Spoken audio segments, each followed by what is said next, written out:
Yes, magandang gabi sa ating lahat.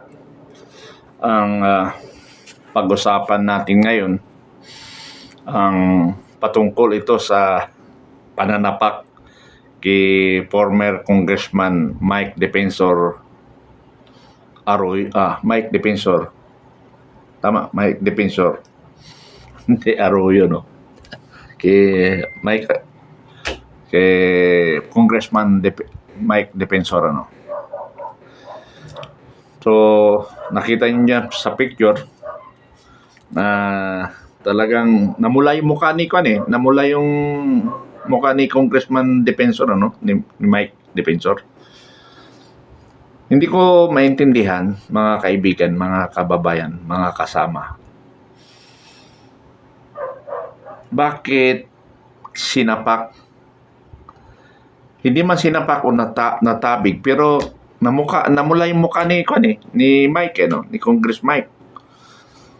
Sa ibang banda, sa mga tuwang-tuwa sila na sapak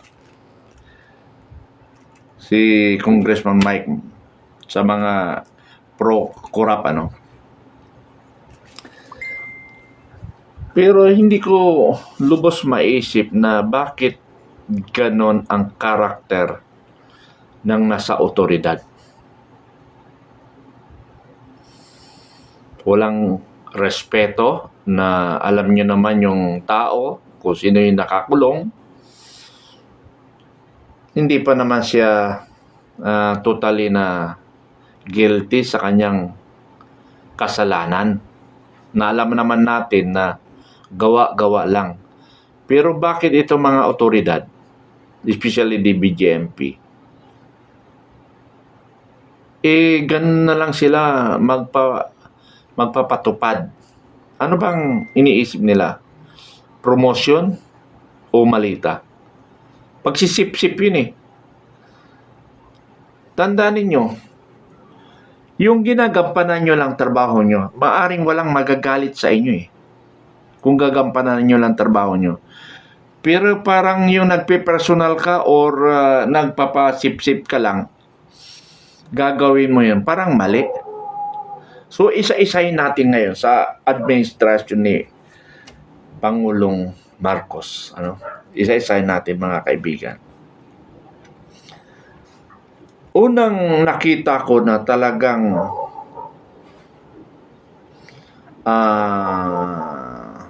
asong ulol o asong sunod-sunuran sa anumang ipinag-uutos. Walang iba kung hindi si General Torre. General Torre, yung ginawa mo, hindi yan makakalimutan ng sambayanang Pilipino.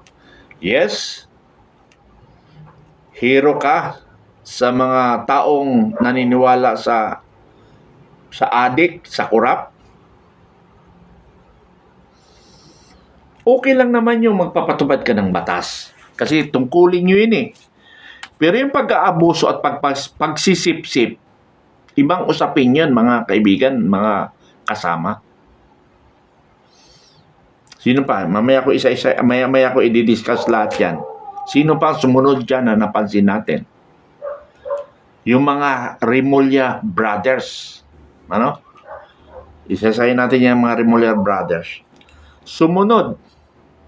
But before that, sa Senado, sino yung mga although hindi naman nakakapanakit, pero nakikita mo na hindi sila in accordance to what is their function. Parang naliligaw, Parang naliligaw. Katulad ni Senador Lacson, Senador Soto. Dati hindi sila ganun . Kaya napapansin natin . Mamaya natin i-discuss yan. Lacson, Soto, sino pa? Yung mga katulad ni Cayetano, Padilla, kaya naman sila nag-insist because nadideprive yung kanilang pagkatao. Kumbaga nakikipaglaban sila. Unlike kay Soto at saka kay Lacson, kitang-kita mo na umaayon sila sa mali. Yun yung point doon eh. Okay, sino sumunod? Ito si Matibag. Parang ano nito, Tore eh. Na talagang umangat lang position kahit namamali siya, banat siya ng banat. Ikaw, Atty. Matibag.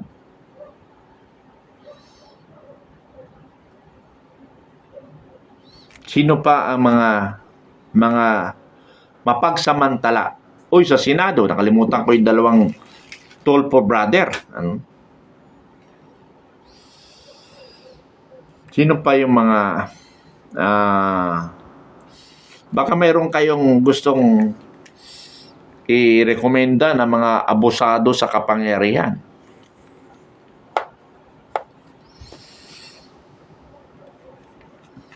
Sino pa mga abusado? Okay, balikan na lang natin iba. Balik tayo doon sa pangyayari diyan sa nangyari sa kay Mike Defensor. Panoorin niyo yung mga video na maraming kumakalat. Hindi nakakapag-init ng dugo. Tandaan mo, jail guard officer, tandaan mo, hindi lahat ng panahon ay sa inyo. Pero hindi ninyo panahon kasi you are only rendering duty. You are rendering only duty, mga kasama. Ginagampanan nyo lang, hindi kayo yung, matagal pa kayo, bata pa yun Hindi ko alam kung officer yun. Pero parang officer kasi yung sombrero niya may bulaklak eh. Parang officer yun. Siguro gustong ma-promote, gustong makilala. Kaya manampal na. Kung hindi manampal, sa sobrang sip-sip niya, nakasakit siya ng tao. Pwede bang kasuhan yun? Pwede. Magreklamo si Mike Defensor. Problema, nonsense rin yung pagreklamo, Nonsense rin yung pagreklamo. Tandaan mo, jail officer, may panahon ka rin. May panahon ka. Kitang-kita na ang mukha mo. Kitang-kita na ang mukha mo. Okay lang yung mag-serve kayo ng tama eh. Hindi magagalit ang taong bayan because you are only rendering duty. Ginagampanan nyo lang ang trabaho nyo. Pero yung makita talaga nagsip-sip ka, diputres ka. Ewan ko ba? Dapat nagsundalo ka kung matapang-tapang ka. Hindi ko naman ini-discuss na duwag yung mga BJMP Pero dahil matapang-tapang ka, kailangan ng sundalo na matapang-tapang. Pero hindi naman lahat ng sundalo matapang eh. Hindi naman lahat ng pulis matapang eh. Matapang dahil may baril. Di ba? Kaya nga ito, nasusukat ko, madadamay ko tuloy ito mga nananahimik, Ngayon ko lang nasusukat ngayon ng mga kabaro ko. Pag sinabing ko kabaro, yung lahat na naka-uniforme, hindi ko lang sinasabing sundalo o pulis. Pag naka-uniforme tayo, tapos may nakasugbit na naiksing baril sa tagiliran, proud na proud ka, Para bang lalaking-lalaki ka. Kaya mo magtanggol. Pero hindi eh. Dito ko ngayon nakikita yung matatapang Sorry sorry mga kabaro Ginagago na kayo, hindi pa rin kayo lumalaban. Pinapatama ko dito yung mga pensioner, Pinapatama ko dito pensioner. Ginagago na kayo, hindi pa kayo lumalaban, hindi pa kayo nagwawala. Aywan ko ba? Tinuturuan ko na kayo, hindi pa rin kayo kumikibo. Sa totoo lang, mga kasama. Sa totoo lang, mga kasama. Marami na nagtatangka sa buhay ko. Tandaan nyo yan. Itong 4.9 billion na hinahabol ko, kuwan ito conspiracy syndicate. Bakit? Ang hirap banggain ang hirap tibagin no? Kasi nga 4.9 billion. Laking pera yun. Laking involved doon.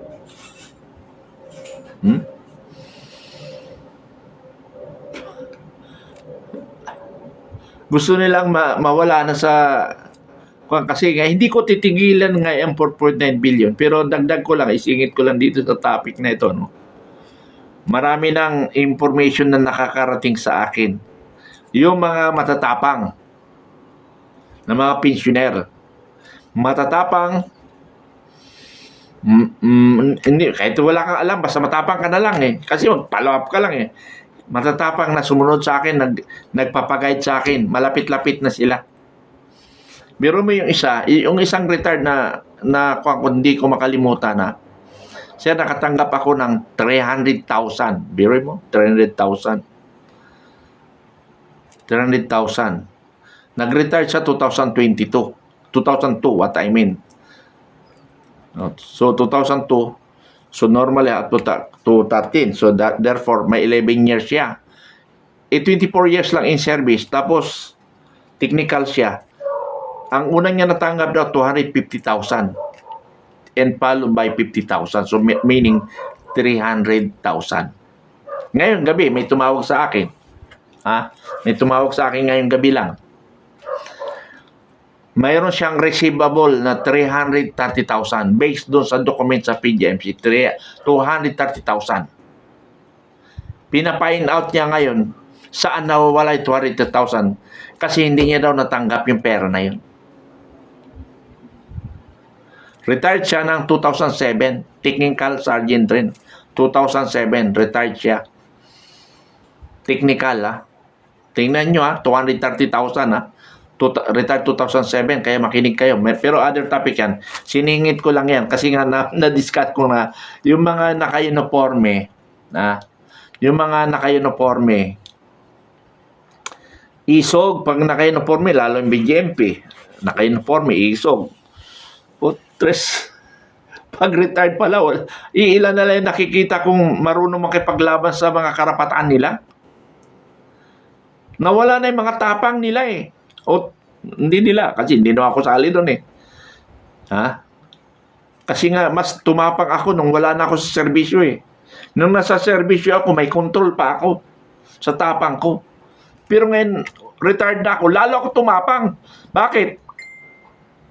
May sinalang buhay ko Unlike nung bata ko, 13 anyos nga ako lumaban sa kalaban ng taong bayan training pala 13 anyos. Pagdating ng 14 anyos, bakbakan ng 3 araw, 3 gabi, kalaban namin 400. Ang namatay sa kanila, 75. At ang mga tamaan sa kanila, 150. Ang inggit, kami, 17 lang kami.